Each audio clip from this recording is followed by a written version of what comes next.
So welcome back to the another video. In this video, we're going to discuss about path of a projectile motion. So hello everyone, this is Gaurav. I hope you all are doing well. So जैसे हमें पता है, जैसे हमारा कोई projectile motion होता है, projectile motion हमारा होता गया है। जैसे कोई मेरे पास कोई बॉल है, मैं उसको ऐसे फेंकता हूँ, तो मतलब मैंने या फिर ऊपर फेंकी या फिर नीचे फेंकी या फिर मतलब किसी भी तरीके से एयर में उसको मतलब एक तरह से प्रोजेक्ट किया और वो कुछ टाइम जाकर नीचे गिर गई, तो वो जो उसने मोशन किया उसको हम बोलते हैं एक तरह से प्रोजेक्टाइल मोशन। मीन्स बिना फ्यूल के, बिना किसी पावर के वो क्या है, थोड़ी देर हवा में मतलब एयर में क्या ट्रेवल किया, तो उसी ट्रेवल को, उसी जो उसने उस फेज में जेट ट्रेवल किया है, उसी को हम बोलते हैं अपना प्रोजेक्टाइल मोशन। तो क्या होता है, जैसे हम देखते हैं डायग्राम में भी हमें पता है, हमने इधर से जो हमारी बॉल ही लेके चलते हैं एग्जांपल के लिए, हमारे पास एक बॉल थी, हमने उसको क्या किया, अपर साइड ऐसे किसी एंगल पर हॉरिजेंटल से, जो हमारा ग्राउंड है उससे किसी एंगल पर उसको प्रोजेक्ट किया ऐसे, तो हमने यहाँ से प्रोजेक्ट किया, वो धीरे धीरे धीरे क्या होगा, वो अपर साइड जाएगी। लेकिन क्या होगा, जैसे जैसे ग्रेविटी वर्क कर रही है तो ग्रेविटी क्या उसको नीचे खींचेगी,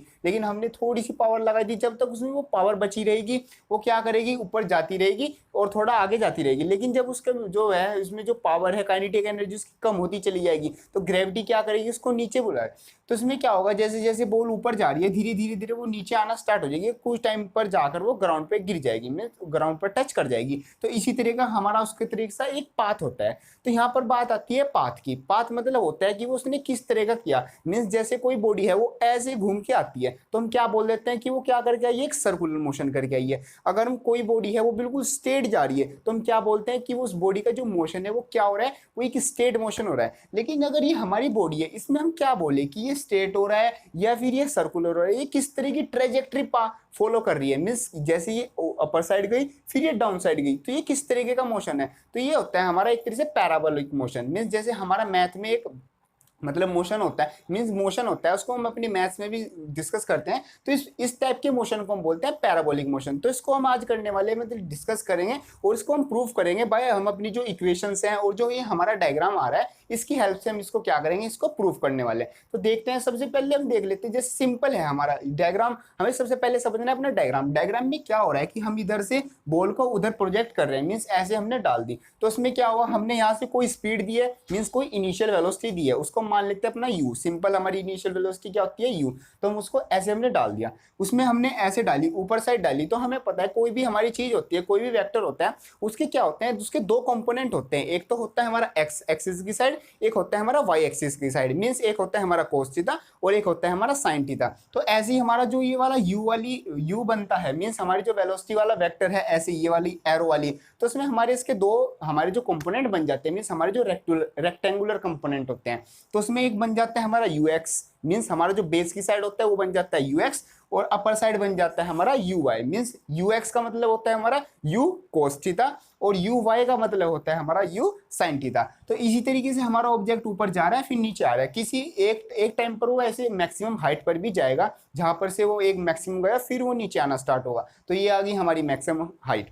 तो क्या देख रहे हैं हम, हमारे जैसे ऑब्जेक्ट ऊपर ऊपर जा रहा है, तो वहां पर हम किसी एक पी पॉइंट पर देखते हैं कि पी पॉइंट पर उसके साथ क्या क्या हो रहा है, वहां पर उसकी वेलोसिटी क्या है, टाइम क्या है, किस तरीके का वो मोशन कर रहा है। तो इस पी पॉइंट की हेल्प से हम क्या निकालेंगे कि वो पूरा जो उसका मोशन हुआ है वो किस तरीके का मोशन है। तो पी पॉइंट पर उसके जो हमारे एक्सिस होंगे, मीन्स हमारे जो उसके कोऑर्डिनेट्स होंगे वो होंगे हमारे, एक तो एक्स होगा और एक वाई होगा। मीन्स एक एक्स डायरेक्शन में होगा और एक होगा हमारा वाई डायरेक्शन में, जैसे रेक्टेंगुलर कंपोनेंट भी एक्स वाई डायरेक्शन में होते हैं। तो पी पॉइंट पर हम क्या देख रहे हैं, पी पॉइंट पर हमारी जैसे यहाँ पर वेलोसिटी के कंपोनेंट हो, तो ऐसे भी वहां पर हमारे वेलोसिटी के कंपोनेंट होंगे। जैसे यहाँ पर था इनिशियल वेलोसिटी, वहां पर क्या होगी, एक हमारी फाइनल वेलोसिटी होगी, मीन्स हमारा होगा v। तो वी एक्स और वी वाई हमारे दोस्त में आ जाते हैं। तो इसी चीज को जो हमने अभी ये कहानी है इसको हम अपनी लिख लेते हैं अपनी फिजिक्स की लैंग्वेज में। मीन्स हम थोड़ा अच्छा क्वेश्चन को अच्छा दिखाने के लिए हम इसको लिखते हैं, जैसे let an object of mass m is projected at an angle theta from the horizontal. Simple, बिल्कुल सिंपल वर्ड्स में हम इसको करने वाले, आसानी से हमारी समझ में आ जाएगा। उसको हमने थीटा एंगल से हॉरिजॉन्टल से किसी मास m ऑब्जेक्ट को प्रोजेक्ट किया है। Let u be the initial velocity, u क्या है हमारी initial velocity. After time t object reaches at point p point पर पहुंच गया, मीन्स कुछ टाइम बाद वो किस पॉइंट पर पहुंच गया, हमारे p पॉइंट पर पहुंच गया। उसके जो एक्सिस है p पॉइंट के, मीन्स जो उसके कोऑर्डिनेट्स है वो आते हैं हमारे x एंड y।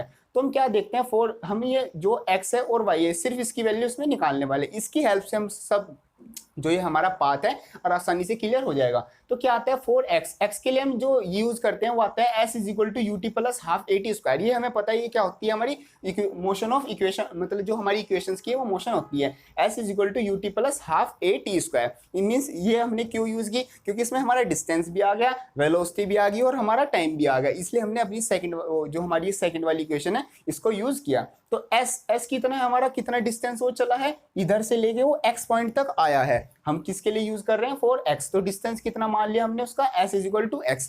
जो उसकी इनिशियल वेलोसिटी है u हम वेलोसिटी ले रहे हैं x के लिए ले रहे हैं, तो हम x की ही डायरेक्शन में लेंगे। मींस इनिशियल वेलोसिटी है जो u, उसका हम कंपोनेंट लेंगे rectangular component in the direction of x। Means हम ले लेंगे u is equal to ux। Simple, यहाँ तक कुछ प्रॉब्लम नहीं है।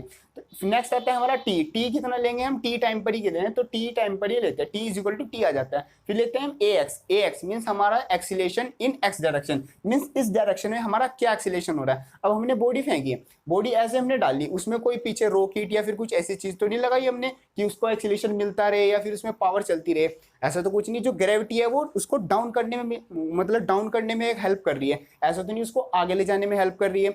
मींस जो ग्रेविटी है वो किस लिए वर्क कर रही है, वो वाई वाली डायरेक्शन में वर्क कर रही है, एक्स वाली डायरेक्शन में मींस इस वाली डायरेक्शन में तो कोई वर्क नहीं कर रही। तो वहां पर ax की वैल्यू क्या आ जाएगी, 0। तो यही सब वैल्यू हम अपनी इस इक्वेशन में रख देते हैं। तो इक्वेशन आ जाती है हमारी x is equal to u x t plus half 0 into t square. तो इक्वेशन बन के आती है x is equal to u x t. यहां से हम निकालते हैं अपनी t की वैल्यू, t आ जाता है t is equal to x upon u x, और यू एक्स हमें पता ही क्या होता है, मीन जो हमारा rectangular component in the direction of x क्या होता है, वो होता है हमारा u cos थीटा। तो t की वैल्यू हमारी आ गई, इसको मान लेते हैं अपनी फर्स्ट इक्वेशन। फिर आते हैं हम अपने y वाले पे, y मीन्स जैसे p पॉइंट था, x एंड y थे, तो x की वैल्यू तो हमने निकाल ली, मतलब x की वैल्यू से हमने x के लिए हमने कर लिया। अब हम करते हैं अपने y के लिए, y फॉर y के लिए भी हम यही वाली जो इक्वेशन है इसको यूज करते हैं, s is equal to u t plus half a t square. Simple हमारी इक्वेशन यूज की, s की जगह हम यूज करते हैं अपना y, u की जगह यूज करते हैं यू, y मीन्स जो इनिशियल वेलोसिटी है उसका component in y direction, t की जगह हम t यूज करते हैं। फिर यहाँ पर एक्सीलरेशन आता है, एक्सीलरेशन किसके इक्वल होता है, हमारा g के इक्वल,